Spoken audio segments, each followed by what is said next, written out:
Senam adalah bentuk salah satu latihan fisik secara sistematis yang melibatkan gerakan-gerakan terpilih terencana untuk mencapai tujuan tertentu.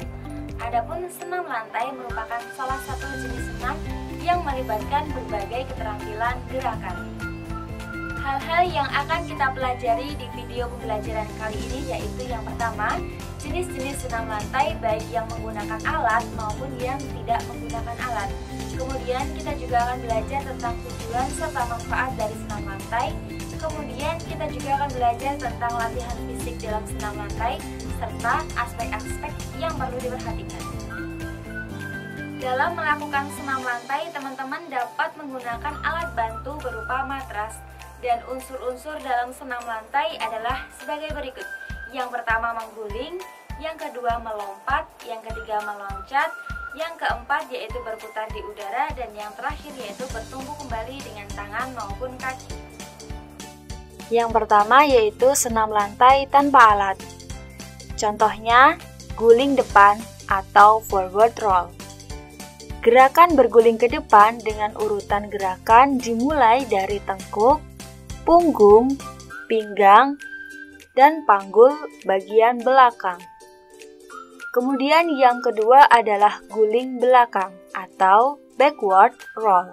Gerakan ini merupakan kebalikan dari gerakan guling depan, yaitu gerakan mengguling yang dimulai dari pinggul, pinggang, pinggang bagian belakang, tengkuk, kemudian berdiri lagi dengan kedua kaki. Lanjut yang ketiga yaitu berdiri dengan kedua tangan atau handstand. Handstand adalah gerakan berdiri dengan menggunakan tangan sebagai tumpuan. Gerakan ini memerlukan kekuatan tangan. Untuk melakukan gerakan ini, teman-teman bisa menggunakan bantuan teman atau bisa bersandar di dinding. Pastikan kalian aman ketika melakukan gerakan ini ya. Kemudian yang keempat yaitu berdiri dengan kepala atau headstand. Sikap meluruskan badan secara vertikal dengan bertumpu pada kepala dan kedua tangan. Gerakan ini merupakan sikap meluruskan badan secara vertikal dengan bertumpu pada kepala dan kedua tangan. Kemudian yang kelima yaitu guling lenting atau neck spring. Gerakan tubuh melenting ke depan atas yang dimulai dari dahi, kemudian dilanjutkan dengan melenting ke atas kepala, bahu, pinggang, pinggul, dan kedua tungkai dan lengan ikut melenting. Kemudian yang keenam yaitu sikap kayang. Gerakan melengkungkan tubuh ke arah belakang dengan tumpuan kedua tangan dan kaki. Gerakan ini diawali dengan posisi berdiri atau jika kesulitan maka dapat diawali dengan posisi terlentang. Kemudian yang ketujuh yaitu sikap lilin. Gerakan meluruskan tubuh dengan bertumpu pada tengkuk dan ditopang oleh kedua siku. Lanjut yang kedelapan yaitu sikap kapal terbang. Gerakan bertumpu pada satu kaki, badan sejajar dengan lantai dengan kedua tangan direntangkan. Untuk melakukan gerakan ini, maka kita membutuhkan suatu keseimbangan yang baik.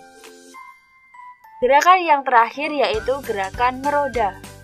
Gerakan berputar dengan bertumpu pada tangan, kemudian secara bergantian.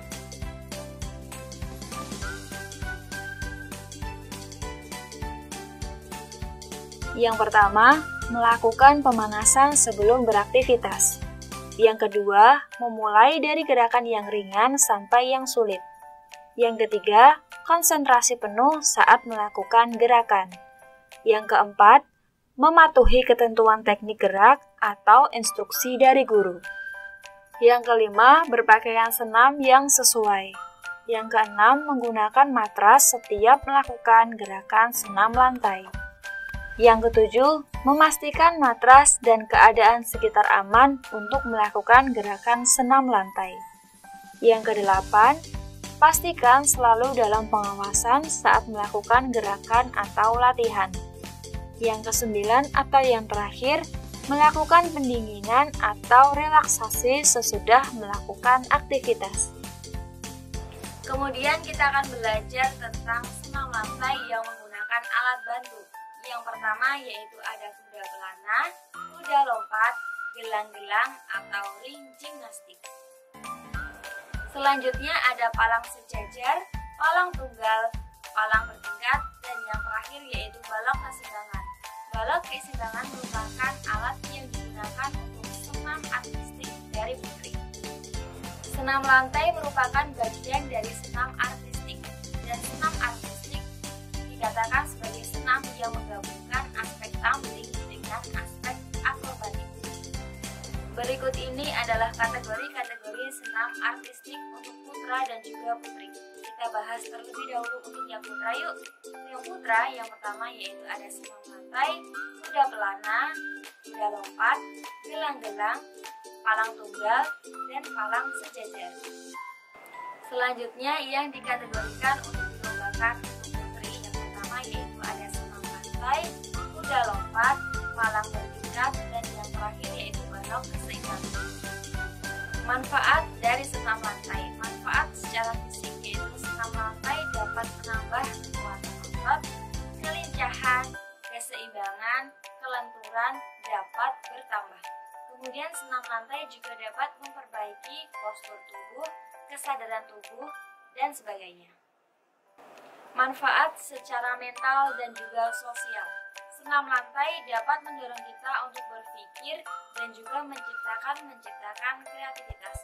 Oleh karena itu, dalam senam lantai kita harus